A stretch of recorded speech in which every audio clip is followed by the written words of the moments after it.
Prasad Sigora Bhakta Vindiki Jai. This is Radha Krishna Gopal Gopinath. Shanamunda Radha Kundagiri Godam Jai. Vrindavan Jai. Smarana Vidam Jai. Kangamai Manamai Jai. Sumati Tosi Devi Bhakta Jai. Samveda Bhakta Jai. Nitai Gopinath. Our glory is to the Son of the waters. Our glory is to the Son of the waters. Our glory is to the Son of the waters. Our glory is to Sister Goran Goranga. Om Namo Bhagavati Vasudevaya.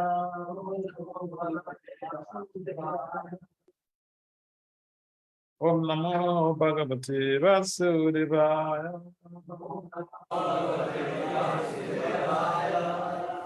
Om Namo Bhagavati Vasudevaya.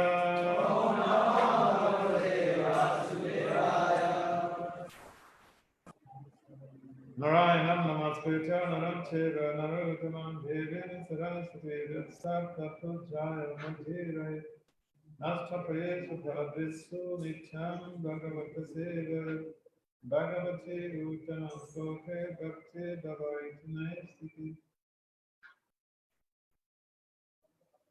Namam Vishnu Padaya Krishna Pristaya Bhutale Srimate Bhakti Swami Namaste Saraswati Devi Pracharya Nirvisesa Samyavadi Pasatya Visacharya Jaya Sri Krishna Chaitanya Prabhu Nityananda Sri Advaita Gadadhar Sri Vasani Gaur Bhaktavinda Hare Krishna, Krishna Krishna, Hare Hare, Hare Rama, Rama Rama, Hare Hare.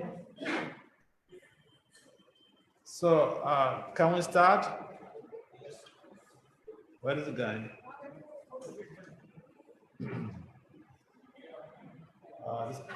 This is pretty far.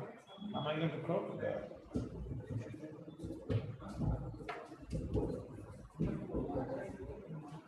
Or you can put this a little bit on here.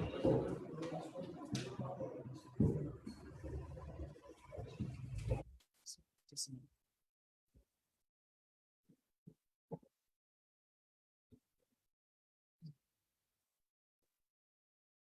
minute.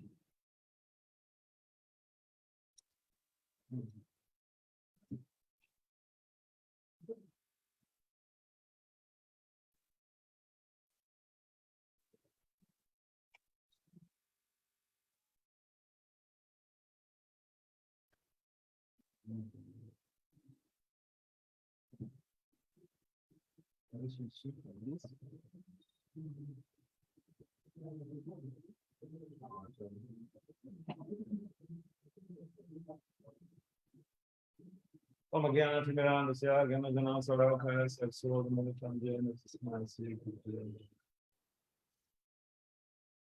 So, can we get started? This one. Yeah. So, I'm happy to be part of this gathering.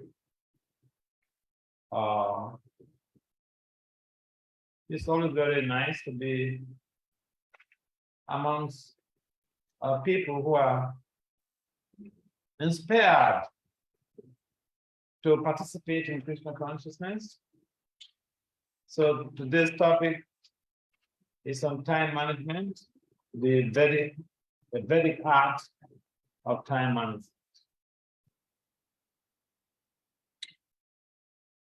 Yes. Just one second. Thank you. What is it? Hare Krishna. Are you really required the translation or not? If better, if Maharaj could speak more content. If I have to speak to translate, then more longer time today. all of you are comfortable with understanding Mark's verbal things. Okay?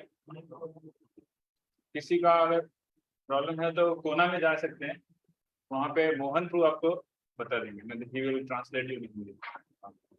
I feel was true like Mohan will translate. Anita is gone. She's not.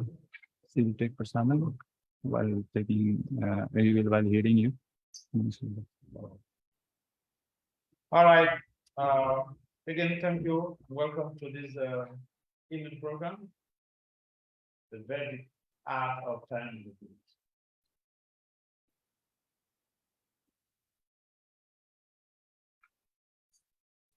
So,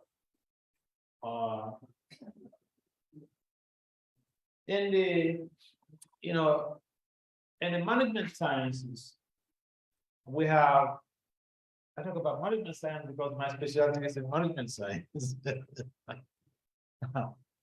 Actually, I never had the opportunity to be exposed to practical applications of time management in the whole of my educational career until when I had to do my doctorate and PhD in management science.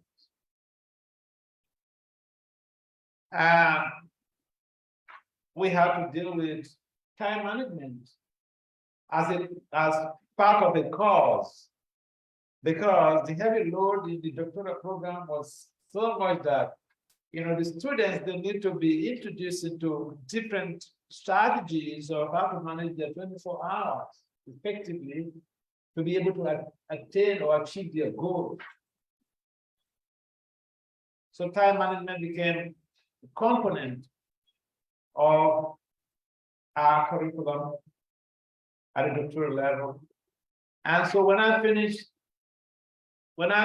my doctorate, I became interested in introducing time management to people because it is designedly one of the factors that is causing so much of setbacks to progress of a number of people. Although time management is as important as staple food, a number of people, even doctors who didn't do management at a doctoral level, they never were taught time management.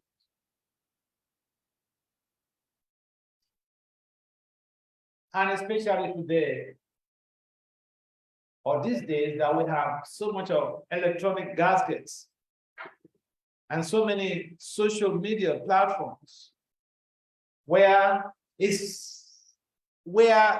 the facilitation for abuse of time is so prominent.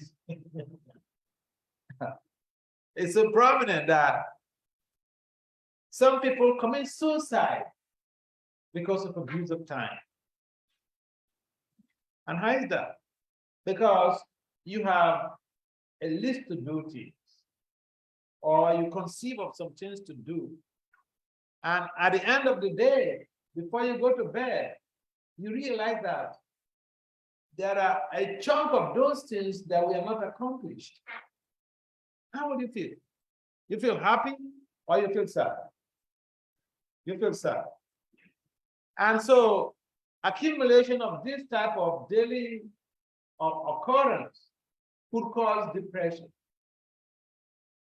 And depression is one of those mental health factors that contributes to suicide or suicidal ideation, thoughts of suicide. So people who do not have the skill sets to be able to manage their time, their 24 hours effectively, they could be so miserable.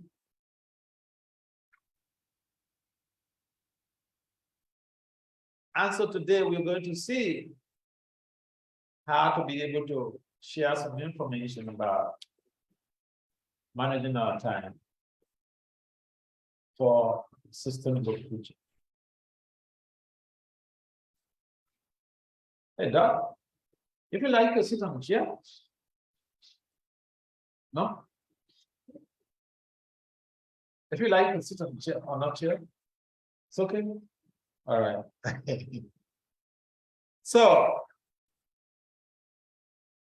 we start by understanding the problem. So if someone is giving a talk, I'm sorry, but this is not philosophy, or it's not just purely Krishna conscious approach, but it's an integration of management and Krishna consciousness. And so if someone, for me, if someone is giving a talk, the first question as a researcher is, what's the problem you're trying to solve?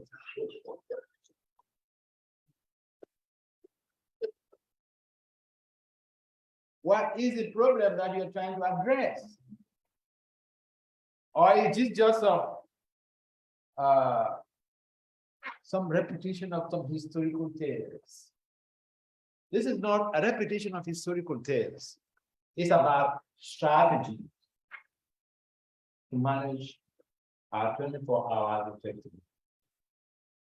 And when you are able to apply the results of this discussion in your life, you may have so much of information culture, but the implementation of that information in your practical day-to-day life is what counts in contributing to the achievements in your life.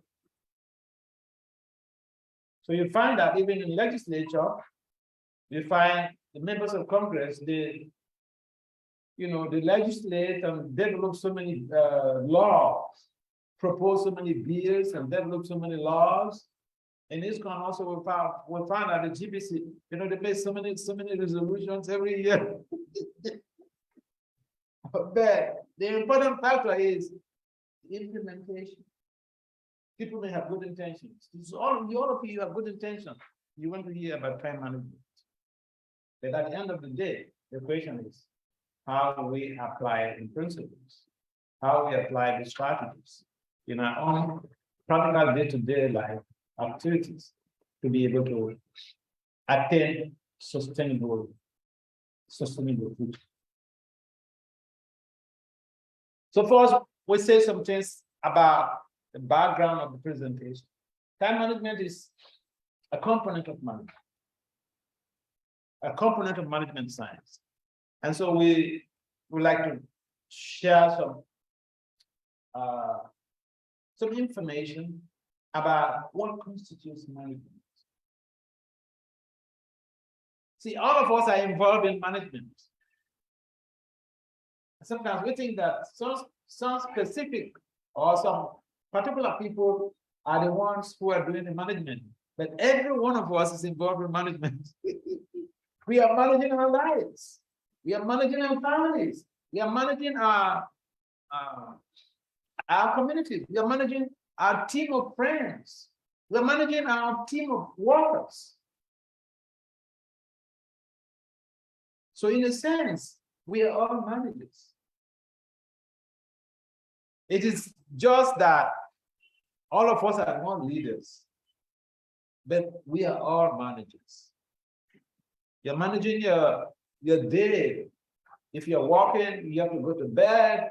You have to wake up at a particular time to prepare for your work or to prepare for school or whatever. That means you're managing your life. So in a sense, everyone is a manager, but everyone is not a leader. And today is not about leadership. It's about management.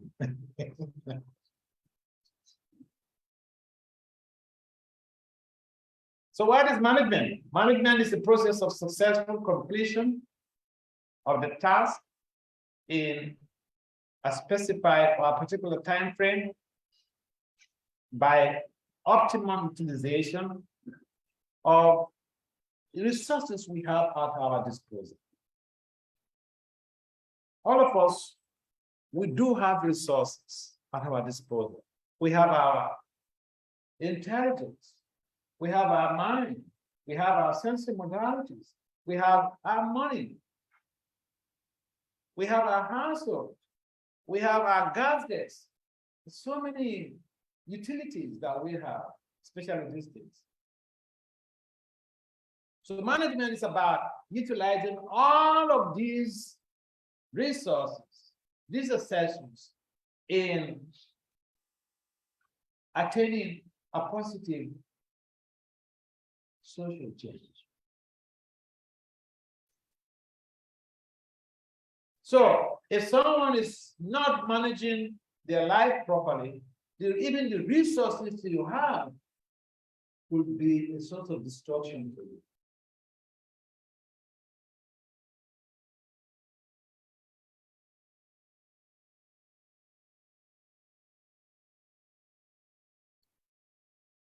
Function of management.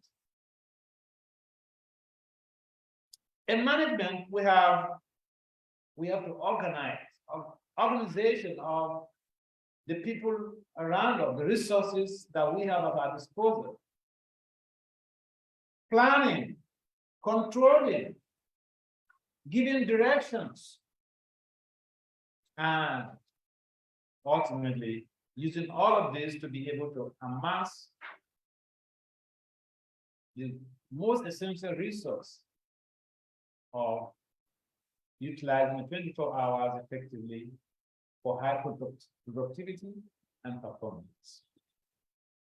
The people who we know as expert managers, top managerial level, those who are in top managerial level positions. If you look at their lives very closely, they are very expert in managing time. So you want to become a high-profile personality, you have to learn how to manage your time. Otherwise, organizing people and planning for your organization and planning for your life, directing the resources, human and moving and fixed capitals, and trying to control what you have. Could be a big problem if you don't effectively manage it. Planning. Planning is one of the core components of management. It is the foundation or is the fulcrum that other factors revolve around. Planning. If you want to be successful, you must be a very good strategic planner. Strategic planning means that you're planning for the future. In 10 years, what am I going to be? In 5 years' time, what am I going to be? And then you have also the planning system that requires your day-to-day activities. If you're working, you're schooling,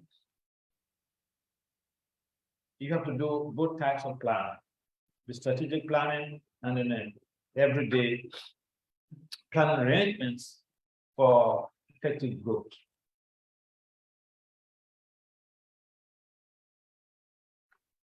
Organizing. You know, we have this concept of organization.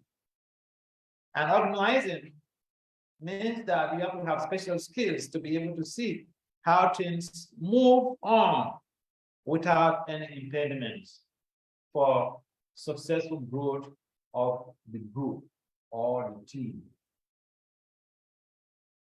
And if you don't have self-organization, you can't organize a team. First, you have to organize yourself. So you could check out someone who is a good organizer about on how a good team organizer by dint of how they organize their lives. So self-organization is the foundation of organizational systems.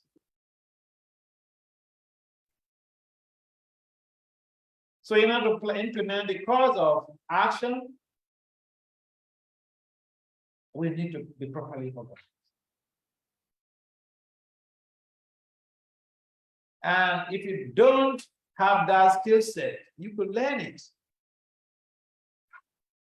These days, there are so many things you can just go to the internet and then learn. Instead of using the internet to watch pornography, you can learn so many things on the internet.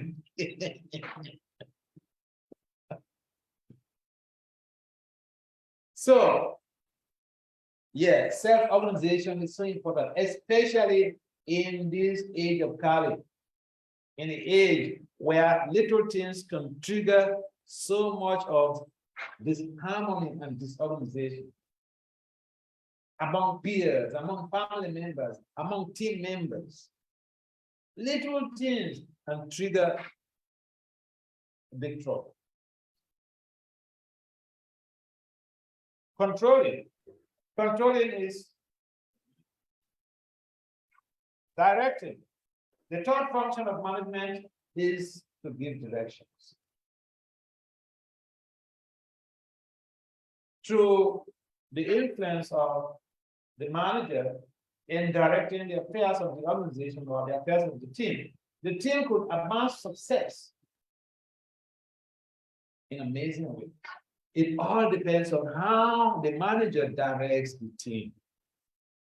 If he's self-imposing, he will meet with resistance, especially in this modern age of Kali, where our false ego has, climax, has gone to the top level. Even your own child, if even it's a 2-year-old child, the false ego is saying intense. You ask them, John or David or Govinda, sit down there. That's the time the child stands up. This is called resistance to change. People are just built with that attitude. They don't want to cooperate. So the manager has to be very expert in directing the affairs of people, directing the affairs of the organization, members of the organization, to be able to create that congenial atmosphere. He or she has to be friendly, to be loving oriented. And when the team members realize that their team leader is caring for them just like a loving mother cares for their child, the team members voluntarily will go be outside of their comfort zone to help in creating a positive change. It's not about, how you force yourself on the people. That is not how to direct people. That is not how to direct the affairs of the organization. If you try doing that, then basically the goals may be achieved with so much of difficulty. And the expert director is able to have shared goals with members of the team. It's not that he comes to impose his ideas on members of the team, because some of the members of the team may have more skills, better skill sets than even the manager. The manager is the coordinator of the services. So that's what entails being a director. They're very good at problem solving. They're very good at conflict resolutions. Because people working together, you're bound to have some conflicts. You're bound to have some misunderstanding. But the director is able to intervene and create a peaceful resolution. By dint of their high communication skills. You may be very upset, but then here he comes, not to direct you in the proper way of dealing with the situation. He comes with a beam of smile and speaks to you. And although you may be very upset about what a co-worker or a colleague has gone, but because he speaks to you in a loving way, with a smile on his face, on his, you man. And you want to like say, sir, because of you, I will go on.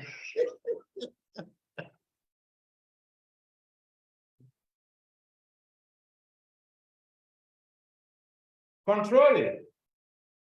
Controlling is the last of the 4 functions of management.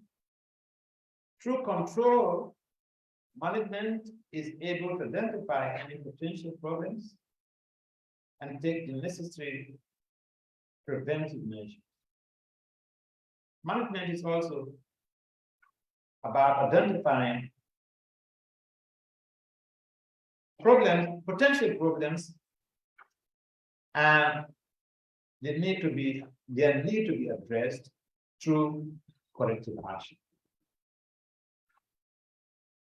These days, we find that control has become like a force.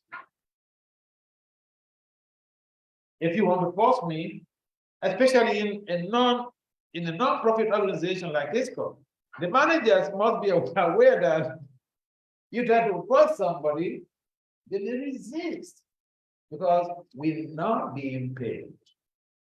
So if you don't talk to me like a loving friend, I'm gonna give you so many excuses why I wouldn't do a particular thing. And when I give you all of the excuses, you will sympathize with me and let me go.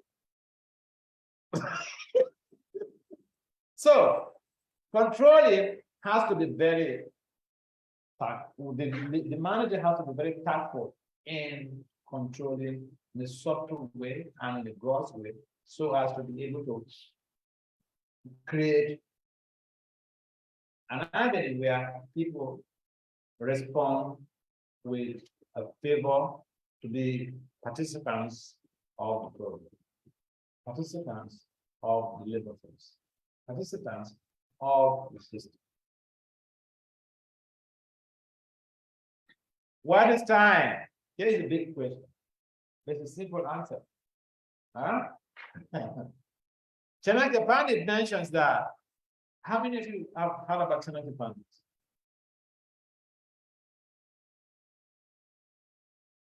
Chanakya Pandit is has been a very prominent political advisor in the Indian cultural heritage to some governments. And Chanakya Pandit mentions here, you can Google Chanakya Pandit Niti Shastra. It gives so many ideas on how to live your life, sociologically, economically, politically, and even other ways, spiritually.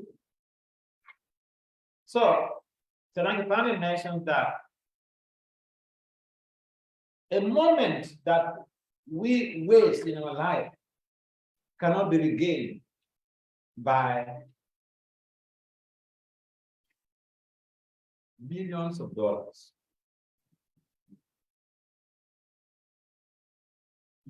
If one moment is wasted, you cannot get it back. You cannot recover it. And therefore, it is important for us to understand how time is of great significance in our development. So if we use our 24 hours effectively, we'll be able to have a smile on our face at the end of the day. If we don't, we can give so many excuses why we're not able to do particular things or why we'll not do particular things. And, you know, I like meeting people who say they don't have the time.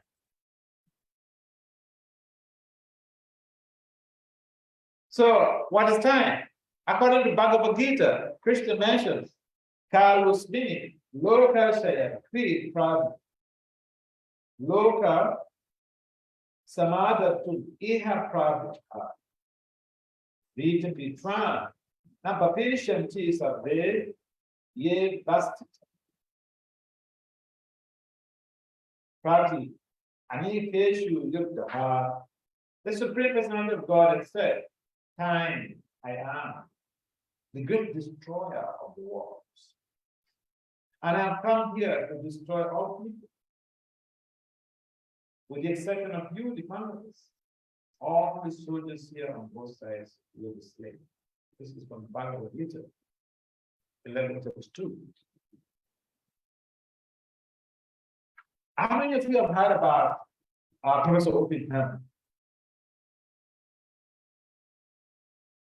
Professor Oppenheimer. Yeah, you have. Yes, I heard about Professor Oppenheimer. There's Oppenheimer. Just few people. Yeah. You've heard about him? Sure. Yeah. So, where he was one of the scientists who helped to develop the atomic bomb, and he detonated the atomic bomb. And so when he detonated the atomic bomb, he saw the destruction.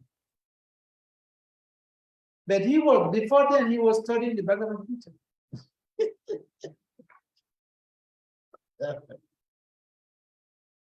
Yeah, yesterday I was mentioning at the National Institute of Technology how, at a program, how the Western scientists began to take from the Indian culture of heritage and then use it for themselves, and they say it's my theory.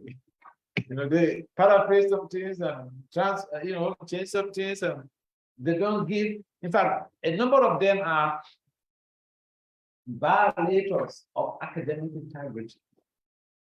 When you take someone's idea and you don't make a retribution, you are a violator of academic integrity.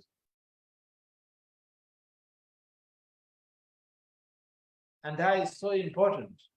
Some people, that's why research is so difficult, because you have to generate ideas. You have to generate ideas. I remember when I was doing my master's, and so one of our professors, it was a private institution. He was a Catholic Holy Ghost father. And this doctor, he had written so many books. Some of his books were being used for some of the causes, like curriculum creating. And he told us, do not write what is in my book. Get the idea and generate your own idea. If you copy what is in my book, you'll be filled with that paper. So it just makes things so difficult, That is scholarship. So a number of the Western scholars, they come to read the Vedic literature, but they don't give attribution to the Vedas. They claim that this is their idea. So Oppenheimer, when he saw the destruction that was transpiring, he quoted Bhagavad Gita. He quoted this verse in English. I am the destroyer of the world. So people thought, wow. He's so smart, he's so intelligent, he's so philosophical. But no, he read Bhagavad Gita and he quoted from Bhagavad Gita. And he never gave attribution to Krishna. He never said, this is from the Bhagavad Gita. He gave people the impression that this quotation is coming from him. So that is a violation of academic integrity. So here Krishna mentions that he is time. But as time is not only a destroyer, he's also a builder.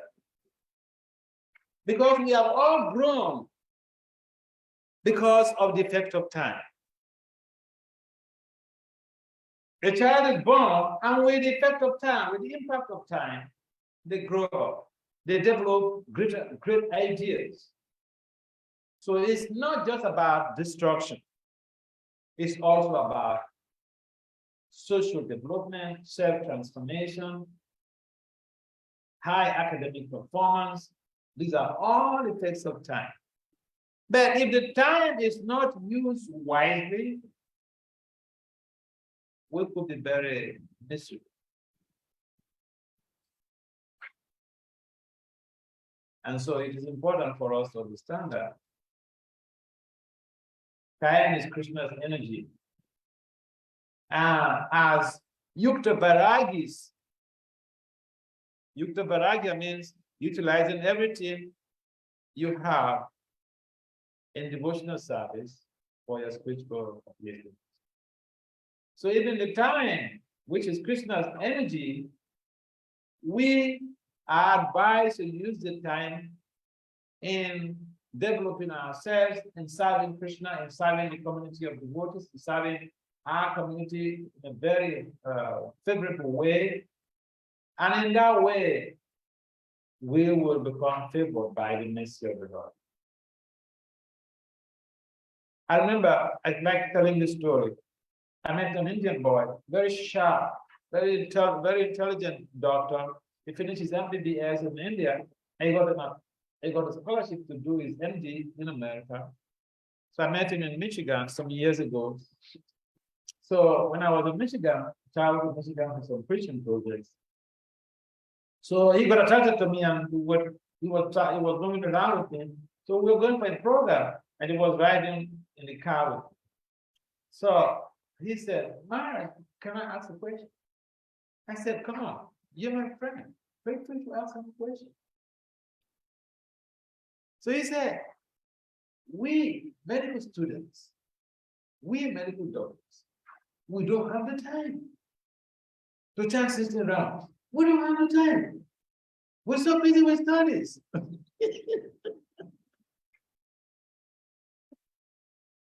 So my reply to him was that I know so many medical doctors in this country. Some of them are married with families, kids are schooling, they have to drive their kids to school, and at the same time, they have big deities in their home. They have to do Mangalati. So I said, "I've seen that." I said, "So you're not the first medical doctor in this program." So I took him on a walk, a virtual walk of his daily schedule. I said, "So how many hours you use for your studies?" He told me. I said, "So after school, how many hours do you use for your private studies?" He mentioned it. Eating activities and sleeping, how many hours? He mentioned it. At the end of the question and answers, he discovered that there is a chunk of time that he couldn't account for. So he was literally like crying. He was begging me, "Maharaj, I'm sorry, I didn't use my time properly." I said, that's not the problem. Many people don't use their time properly. So I like meeting people who say they're very busy, who say they don't have the time for Krishna.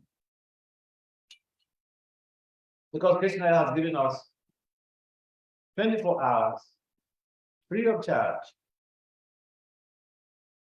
oxygen, free of charge. If you go to the hospital and then they have to put you on oxygen, you pay so heavily. The Krishna's oxygen that we're breathing every time.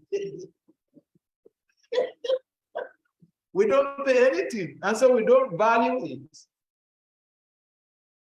So Krishna has given us 24 hours. Imagine someone has given you 24, which is the highest amount of money in India. Is it crores or which one? Huh?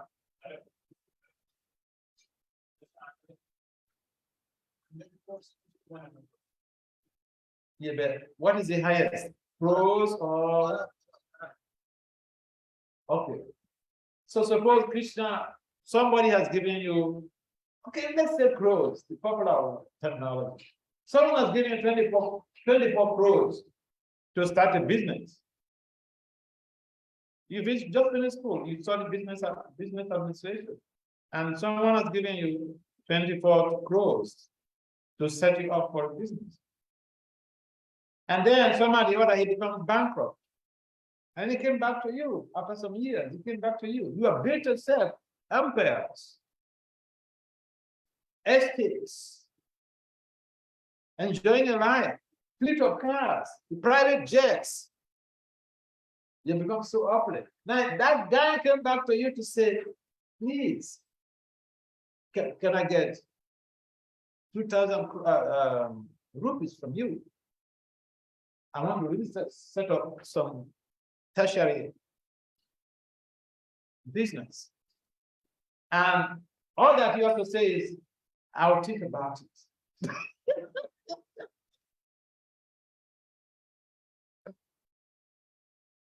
But that's what we do.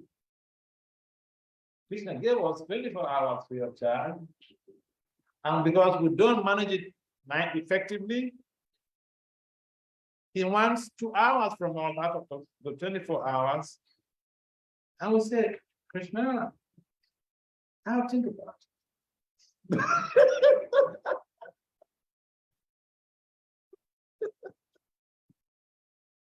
So we have to reflect on this. The value of your time, importance of time. Time is very important in our work-life balance. We have our devotional life, we have our working hours, earning of income, family maintenance, family development. All these require time. And so if we effectively manage our time, people around us will flourish. Our family members will flourish. Our family members will be happy. And if we use Krishna consciousness as an excuse and don't give attention to our family, don't give attention to our team members, then we are doing injustice to ourselves, because we lack the balancing system involved in work and life. Maintaining a family is just a challenging issue. Maintaining your work to be able to earn a viable income is a challenging issue. And the devotional life is also a challenge. So time is important for all of these facets of your life.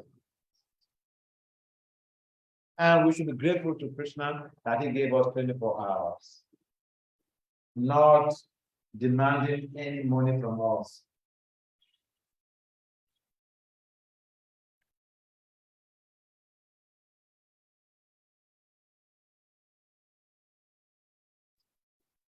The 8 principles of time management.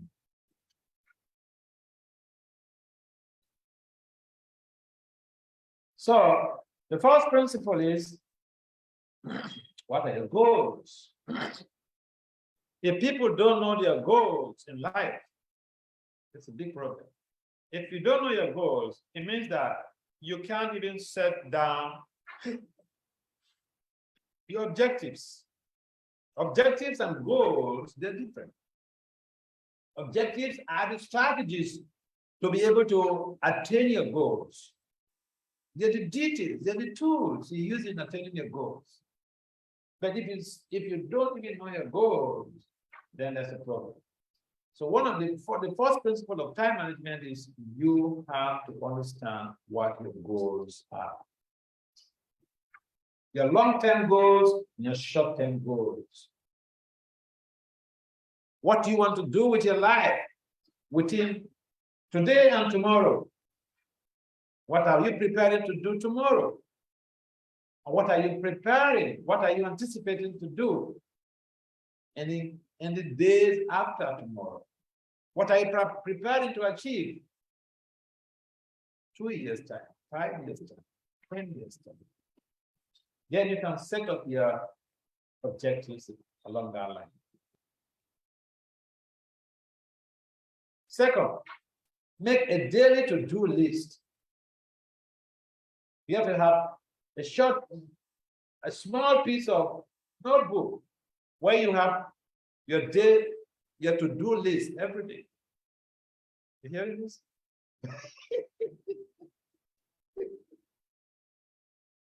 Because our brains are so porous in carrying yoga. Things come in and they evaporate so fast.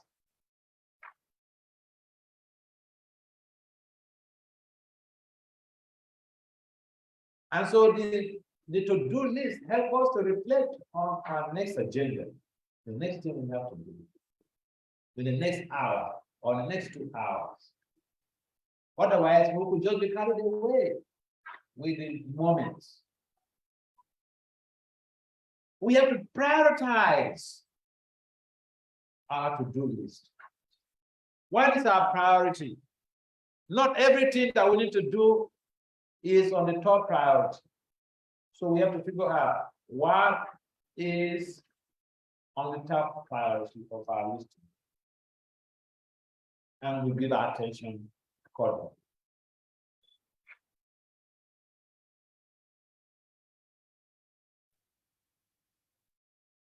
You work in a prime time. The person whose target is working 8 hours in a day will not get success. While the person who is doing 8 hours will get more success. What does that mean?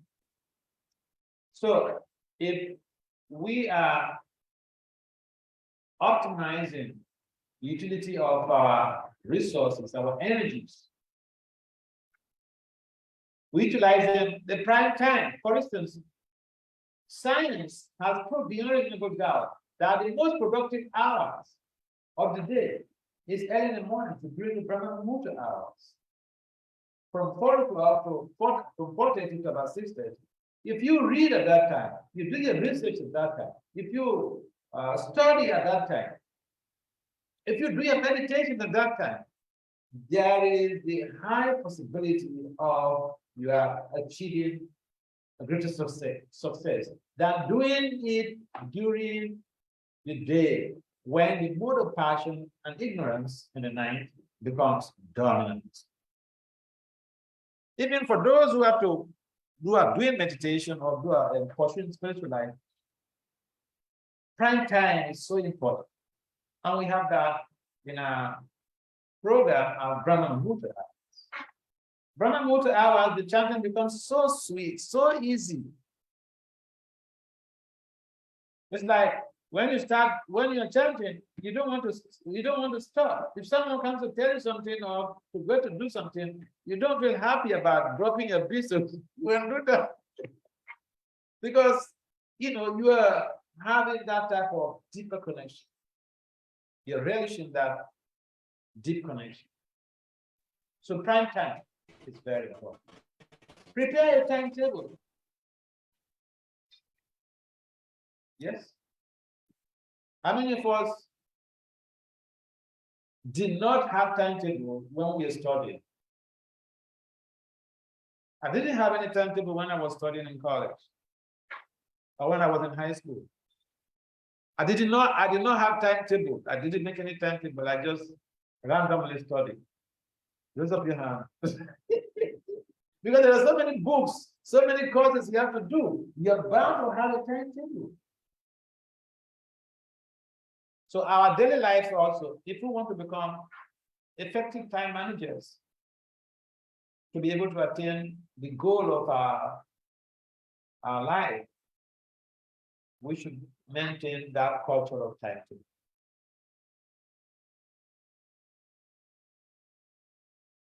But you know what? Even with all these 8 principles, experts in time management have asserted, scholars of time management have asserted that except you are spiritually oriented, And except you are expert, you have the expertise in managing your senses and your mind, there is no question of effective time management.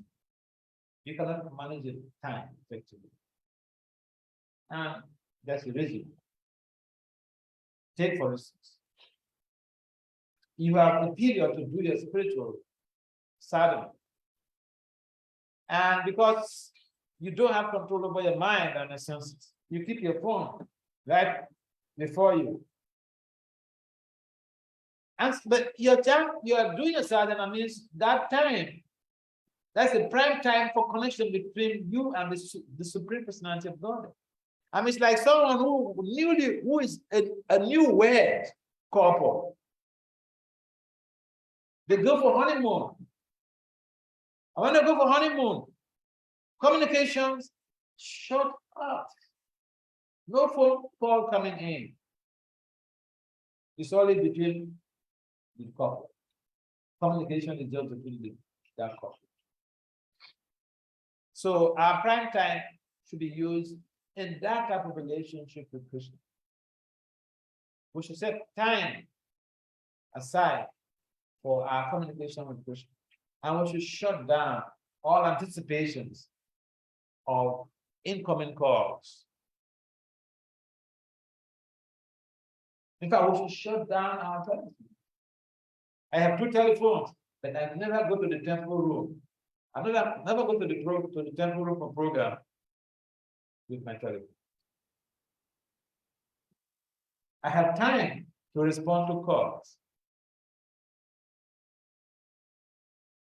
Yeah, because the point is that if you have to be productive, you have to set time for everything, and your prime time should be your prime objective.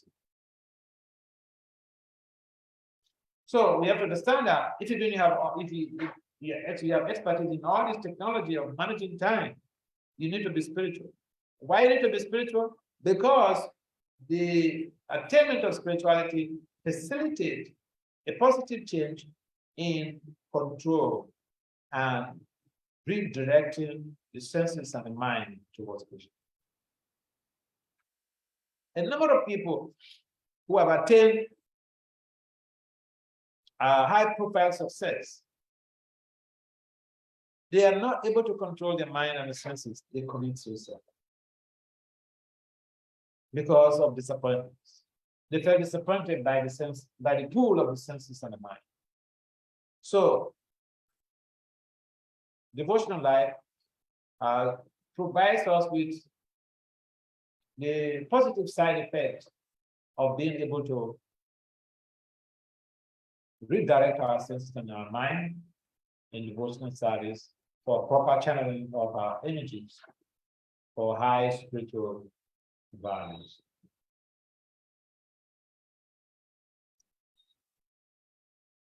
Procrastination. You want to do something, do it right now.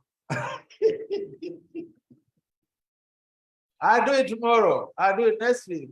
I do it next year. Sometimes it never happens. Procrastination, they say, is the thief of time.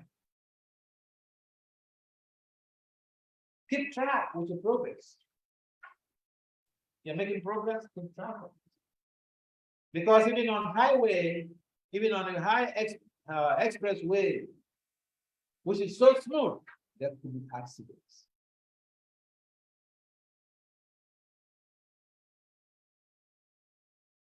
Leave time for socialization. Leave time for socialization. Leave time for socialization. Because socialization also enhances greater performance in your life. I know of a number of studies or a number of cases where people, even Krishna is a typical example. Each time he comes to this world, he arranges for his socialization. He doesn't come alone, right? When he came as Ram, he didn't come alone. When he came as Krishna in Vrindavan, he didn't come alone. Socialization, the same. we see all these things in our scriptures, but sometimes it doesn't ring a bell about the implications to our social and spiritual life. I mean, it's like someone is doing a PhD program and they lock up themselves in their rooms. They don't want their family members to come and contact them because they feel they'll waste their time. But you know what? They have to go out for contacts, meeting points. Because we are social animals. You can't just live by yourself. So relationships is so important. Association is so important. In fact, some people, they become who they are because of association. You may not want to be a doctor, and you may not want to go for a PhD, but if you associate with someone, people who are doing a PhD or who have attained PhD, who have achieved their goal in terms of academic excellence in that regard, one day, your mind just turns, and then you also go do a PhD. Association is so important.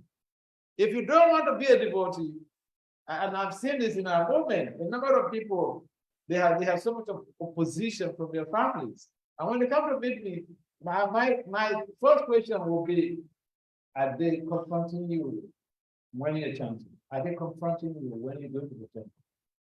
They say, no, they're just not cooperating, they're not participating. I said, so what?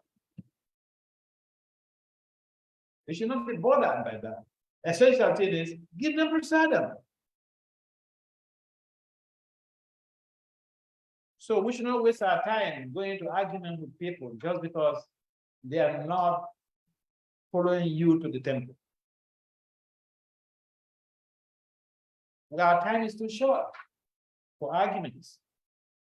We should motivate and encourage people and create time for fun.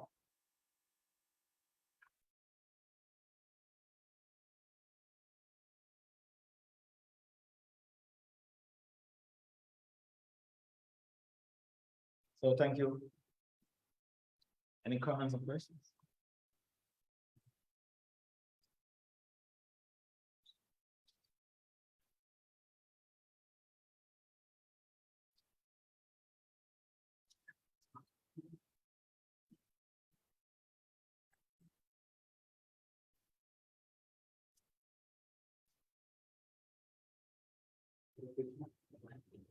Hare Krishna, Hare Krishna, Hare Krishna. Equal to Hare Krishna, Hare Krishna. Any comments or questions? Hare Krishna. Hare Krishna. It is a very nice class, and I have heard your classes sometimes. Where? In Mayapur, Oh. in camp. Okay. 2-3 times. So you give practical solutions. So, because sometimes we think about some spiritually, but you give practical solution. And today it was also like that. thank you. So my question is, you tell about the manager, but the manager should be more lovable. But sometimes we are lovable. We try to be love the devotees, but sometimes we scold them or we rebuke them for whatever seva we are doing. They call it like that, but he is not doing. So sometimes we are not good much behavior with it. So how I can control that? Sure. Okay, that's a good question. What did Krishna say? When you have this type of certain situation, someone is bound to act in ways that you don't like. Someone is bound to act in ways that hurts you. But instruction of Krishna from the Bhagavad Gita is Swa.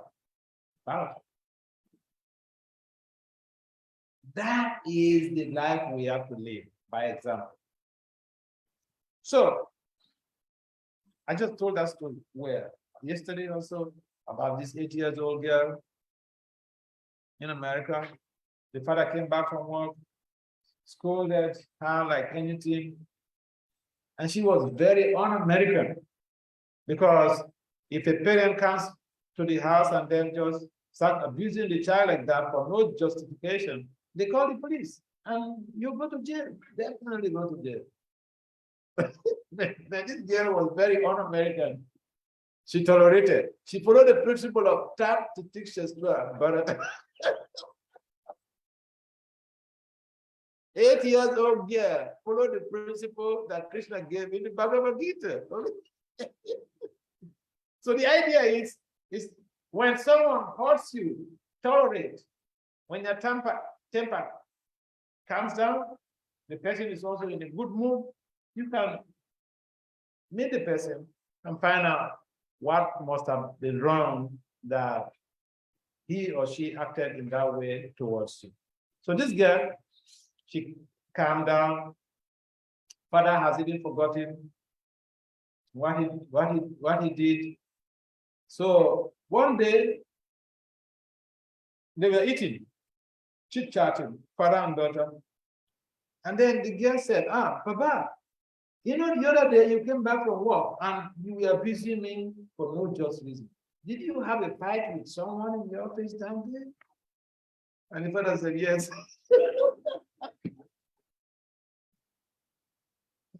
But the father told me that in the temple, after just when I finished giving a Sunday class in one of the temples in California. So I said, she brought the girl to come. So he brought the girl. So I said, you should pay obeisance to the girl. You should beg her for forgiveness because this is not an ordinary human being. For a American child to tolerate to that degree, I said no. So he did that. So the girl also paid obeisances to him. And I begged the girl to forgive what was happening. So that was how the situation was settled. So the point is that if an 8-year-old girl is able to tolerate instant agitation from even their own parents, what about us? If someone, if a younger devotee does something that we don't like, we should tolerate. When we pass that exam, then later we can speak to that person about what they did that was against this standard in the temple or this cultural heritage of the system. And Bhaktisiddhanta Saraswati Thakur says that we should find fault with ourselves. Guru Govinda Swami Maharaj forbade anyone from chastising any devotee. He said, except you are his guru or her guru. But then we get intoxicated with small positions given to us. And we want to control everybody. We want to tell, because we hear Prabhupada chastise people. They are not our disciples. They are volunteers. To serve in a non-profit organization as a volunteer, you're not being paid. So we should be careful how we treat people who come to our home. I remember one time I traveled to Vrindavan. There was one young devotee who came to meet me. And I was trying to get my keys from the porter for my room. And then he came to me to say, Maharaj, can you give class, Bhagavatam class tomorrow morning? I said, giving class in ISKCON, if even I'm sleeping, wake me up. It's not an academic conference. We have to go and prepare. So wake me up. But what you did is again very good. You have a guest, at least you should sit him down, get him a place to stay, give him water before you try to engage him. I said, see, I'm explaining. If you can do this to me, what about the congregation members? What is happening to them?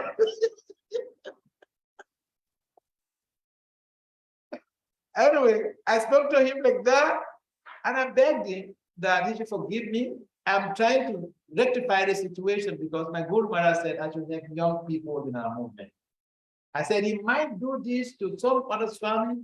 They will not tell him anything, but they will go and spoil his name and his temple as he travel around. So yeah, we should be careful. We should control ourselves. We should control our temper. When someone does something funny, we should first tolerate the situation. When we calm down, it means we are past the exam. Later, when we are sober, we can address that situation because two wrongs cannot make a right. Sure. Thank you. I have got this like the eight.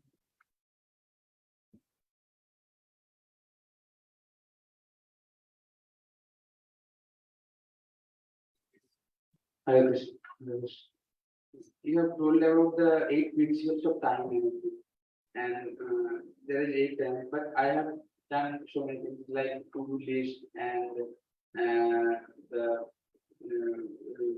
priority and the goals written down how I have to do, but I cannot do it too much longer.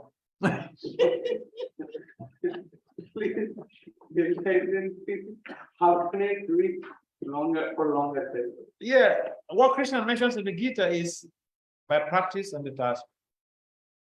You have to keep practicing. We're not born as perfectionists or perfect souls. So it's a long practice that enables one to be perfected. I remember I met one girl. His father is the temple president of that city. Father is cancer medical doctor. So the mother of the girl wanted me to speak with her because she's not chanting. When she was younger, she was chanting.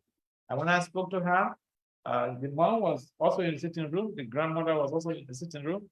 So the girls told me that at that time she was 16. Now she's about 27.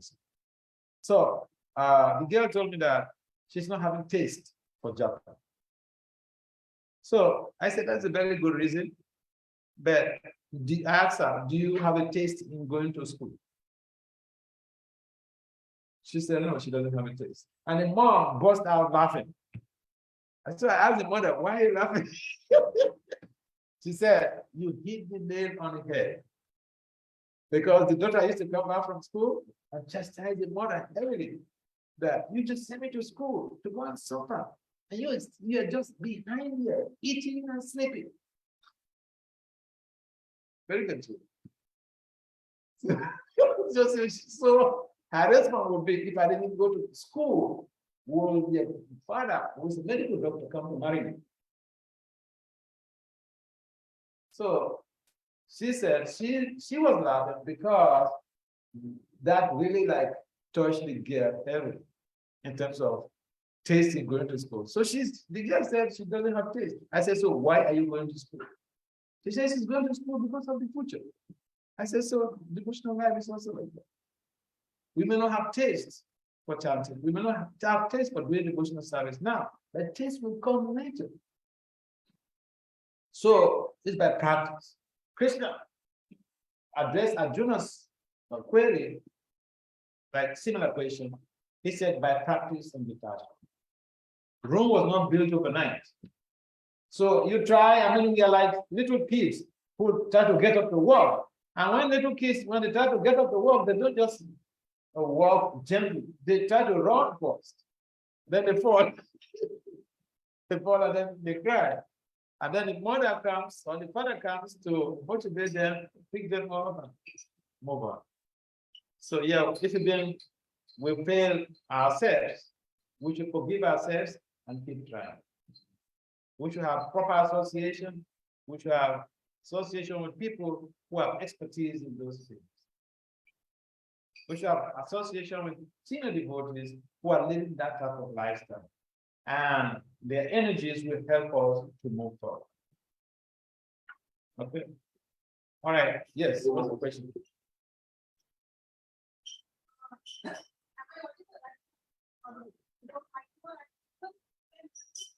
I may not be able to hear you because it's a little bit far. And others will want to also hear the question.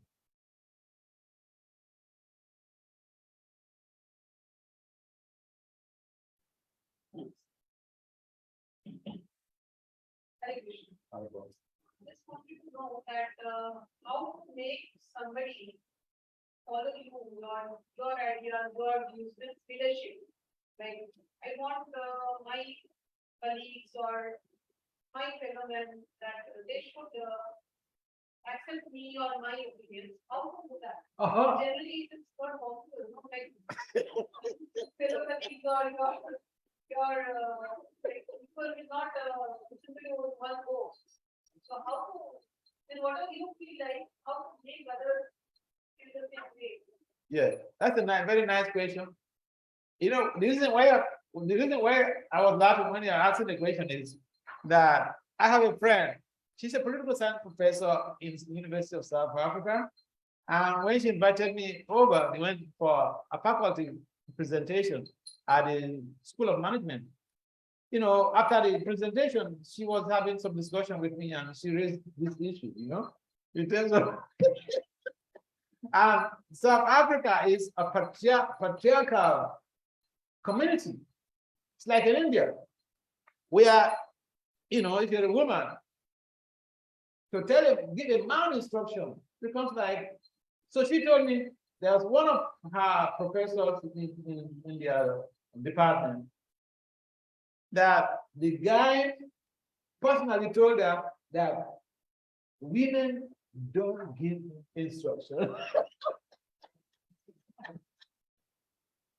So I said, really? She said, yes. I said, you should fire him. She burst out laughing at me. I said, okay, you came to ask me, you have come to ask me a question, a solution to your problem, and I tell you the solution, and then you're laughing at me. It means that you're not going to be able to do it. So the men have sought, in most cases, see, here is the psychology. The men always think that they're superior to women. That, like, even in India, the president of India right now is a woman. The president of India, you know that? You don't know.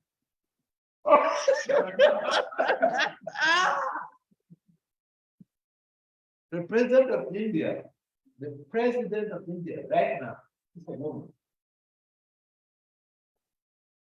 And Indira Gandhi was a woman.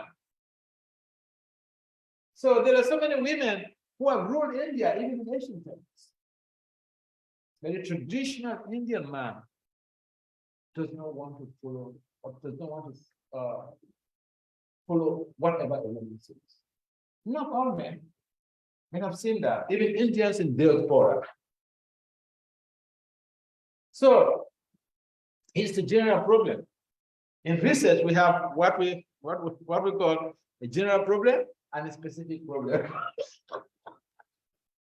So this is a general problem, and what you do as a female leader is to be able to create a congenial atmosphere, not that you should expect everyone to follow what you want them to do or what basically is applicable, but let people know the norms of the department or the norms of the organization, and that you are simply there to remind them of the norms and for implementation of the norms. And therefore, if people don't seem to understand that they have to follow the norms under your leadership, you have the option of calling them out to be able to let them understand this is not understandable. Because see, it's just a simple thing. If a woman is the president of India, what's the difficulty of a female professor being the dean or being the head of department, and people must follow?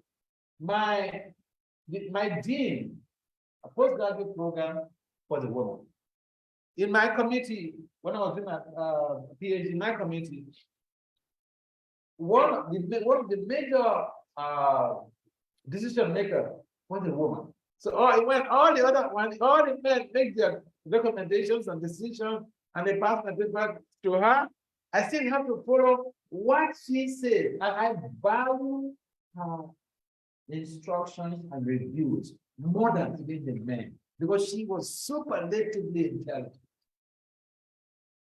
So we have this ego that a number of men have this false pride that they can, they can hear what a woman says. And a number of women also, they hate to follow what another woman says. So here's a tragedy, a double tragedy for for a female leader in a patriarchal society. The women don't like other women leading them. The men don't like, most men don't like women leading them. But you have to stand your case. Follow what the norms are and be an agent of implementation and let everyone else be able to assist. If someone refuses to be part of the implementation team, you call them out. First time you remind them, second time you remind them, third time you fire them. When you fire one person, they will sit back.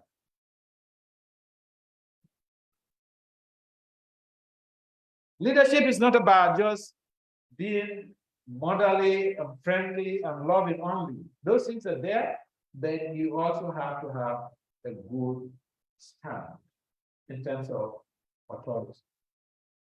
The authority should be borrowed from the system as an agency of implementation of the grand norms of the organization. Yeah, it's a nice question. I have a number of people who are like under my that I work with, and some of them are very genuine, okay, very young and very, but very intelligent. And so sometimes I have to consult with them to figure out, what to do. And I like to take their ideas, to implement their ideas, so that if something goes wrong, I have a chance to say, this is the idea.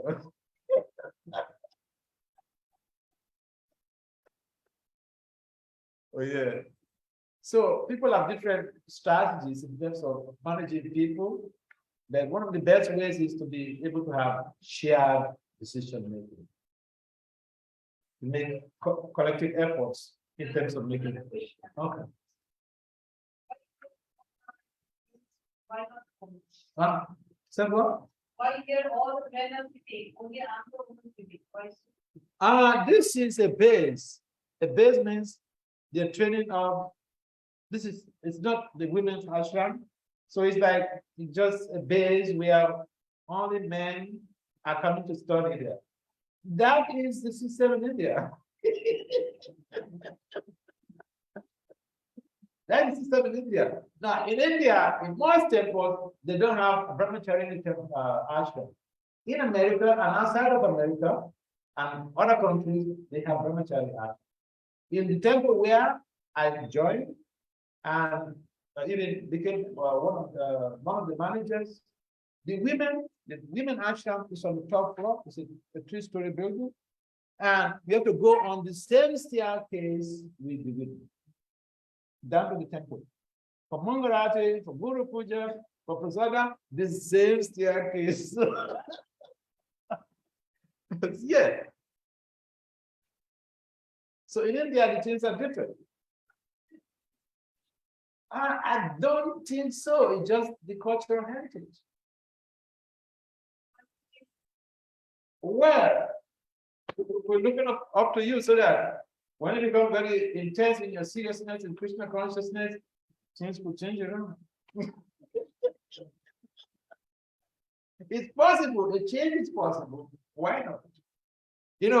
My Guru Maharaj, Bhakti Swami, he told us when I was with him in Africa, he told us, when you have to make devotees, listen, when you have to make devotees, make powerful, brilliant, beautiful female devotees.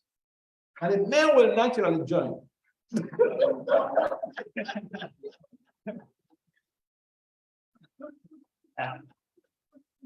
Oh, yes. So the training we had was different. See, I can give you my own practical example. I remember when I first took science in 2009, and then I traveled to Chopati Temple. And so these brahmacharis, they have, oh, this guy is, that's just said. So they called me over to come and give them, give a talk on brahmachari. And then they said, say something about some pastime between you and the Guru Maharaj. So I told them, you will not like it. You will not like the pastime. They said, oh, tell us. So I told them the story of how I was the regional secretary. I was traveling with Francis Maharaj, my Guru Maharaj. I was traveling in a Pojo wagon, a 3-seater, driver, middle seat, and a bus. So I was brahmachari, young brahmachari, and there was a lady who was traveling with him. One beautiful lady was his personal secretary. So I came into the car and I sat behind at the rear. The lady was sitting behind the driver. He normally would sit in the front with the driver. So then he came down from upstairs when he wanted to board the car. I was telling this Chopati brahmacharis. I said, when he came down to board the car for us to travel, we're going for a national tour. Myself, him, the lady, and the driver. And so when he came down and he saw me in the rear of the car, he said, Basudev, come and sit with him over here. So I left the rear to come and sit with with his secretary, that beautiful lady, on the same seat. In the car, months of travel. So when I told this story to those Chopati devotees, they are gap. Most of them will put their mouth like this.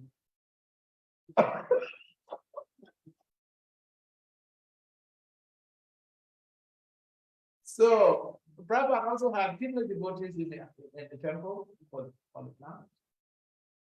And in India, this is different. So, but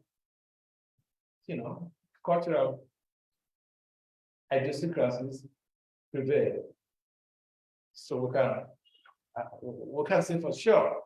But we have very powerful devotees in India, female devotees. And so if someone is working very hard, things could change in the future. Yeah. So I want you to work very hard so that you can help to create a positive change. All right. Thank you. Appreciate it. Any further question? Any other person? Yes, ma'am. Any other person? Any question? This one. Okay.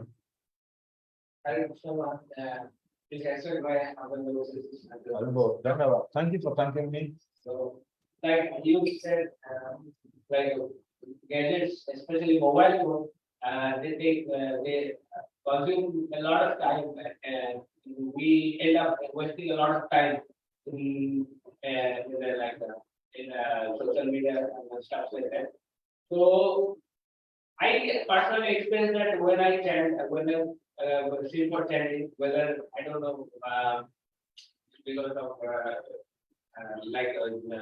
lower modes of lower modes are not too sure about it. But I get distracted very quickly and get into mobile phone again, and end up wasting so much time and without feeling anything. Yeah. And then the whole day is good. It's not only you. A number of people do that. I've just mentioned that. I travel and I see some senior devotees. They put some phone in their pocket. They're doing japa. They put some phone in their pocket, and then the phone call comes in, and they pick the phone and they start speaking. They're even right there in the temple. So I'm very intolerant. I'm a rocket guy. So I call them and said, look, you're setting a very bad example for your devotees. Don't give time for Krishna, give time for your job. It's by practice you will attain the perfection of lovingly chatting Krishna's names. Lock up your phone when it's time for your japa. The distraction may come, but Krishna mentions wherever the mind goes, drag the mind back to the holy names. If someone says they are not distracted, they've not started chatting. But by regular practice, you get to live with that. Okay? Don't worry, don't be anxiety. All right? Master. All right. Thank you very much. In the absence of any other questions, and just in case you're feeling shy to ask any questions, you could send a question to me by email or by WhatsApp or whatever. You know, I'm a liberal guy. Okay, just feel free. Don't look at me as another swag Jai Maharaj. I'm not going to keep Jai Maharaj.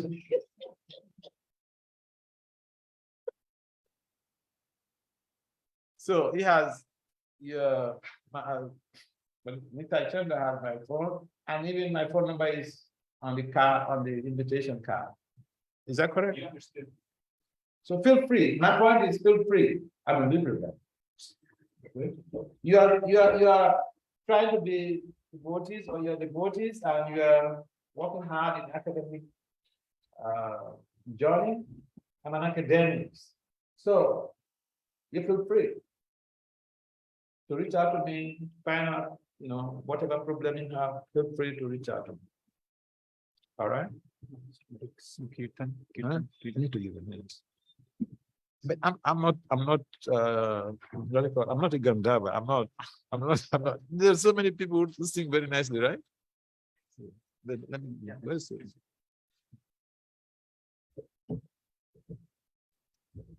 Thank you very much for participating in this Krishna consciousness. So we like to thank Maharaj, like we cannot just because Maharaj now leave for the washroom.